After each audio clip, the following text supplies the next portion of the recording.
Hi, my name's Tim Gill, and I'm here on behalf of the Courtyard Studios, and I'm here with Eyelar. Eyelar, pleasure to meet you. Thanks for being with us. Lovely to meet you. Thank you for having me. You've got the sort of resources available to you here. You've got the musicians that are based here. Your producer Gigi's coming in, and you're recording here and working here. You're at some other studios as well in town. This is the first time where I'm not going to different studios every day, and it's kind of a new approach for me as an artist. So it's super fun to be able to just wake up, have some coffee, and then make some songs. Just start.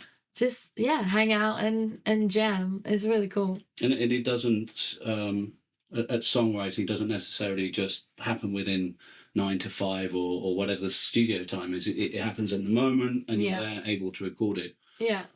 What about the process of using the technology? How does that process work for you? I mean, you don't need a lot to write a sick song. So in terms of technology, like, we could write a song in a park and record it later, but like, you don't actually need a lot to write a great song. So I don't really care about all of the things that people geek out on, because I care first and foremost about the song.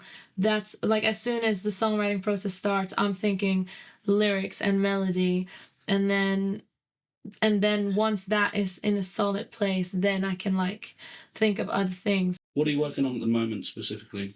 My album. And when do we know when to expect that release? My plan is to finish the whole album by the end of the year. Yeah.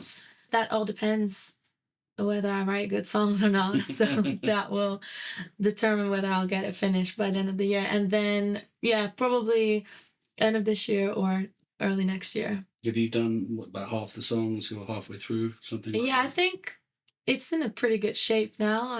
I think it's halfway through.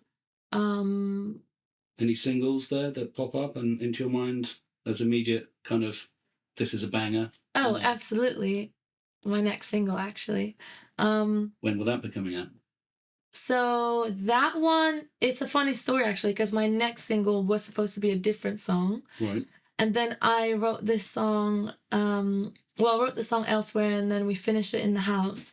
And then my whole team was like, what do you think of putting this out next instead of the other one? And I was like, oh my God, I love that. Let's do it. And so we had to like finish everything super quick. We did the final vocals a couple days ago. So we had to like really act super fast, because the next single is going to come out like next month, like March or start of April.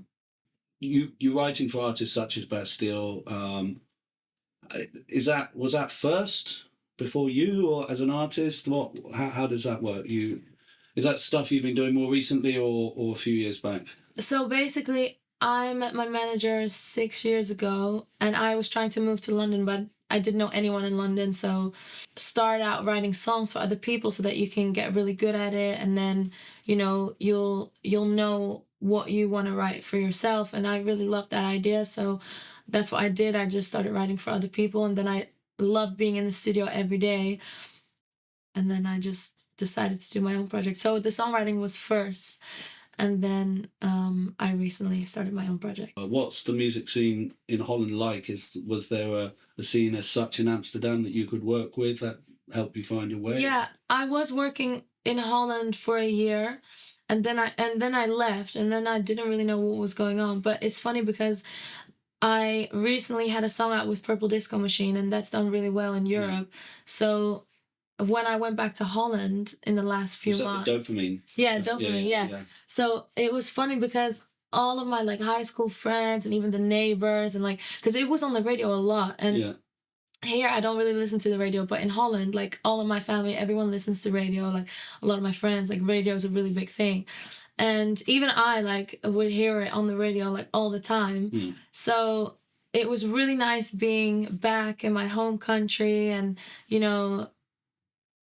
being a part of the music industry there again. But to be honest, I feel like my heart is in London, and I write the best songs in London.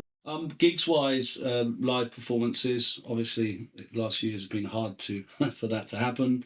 Are there any plans to do any live shows in London? I think I really want to go on tour this year. we're gonna do another headline show. I had my first headline show end of last year, but if you want to invite me to the Courtyard, I'll come do a show there. It'll be an absolute pleasure. Yeah, well, let's do it there then. Well, I've been here with Eyelar for the Courtyard Studios. I'd like to say thanks to Eyelar for coming here. I hope to see you at the Courtyard Theatre soon, doing a live show. Thanks for listening.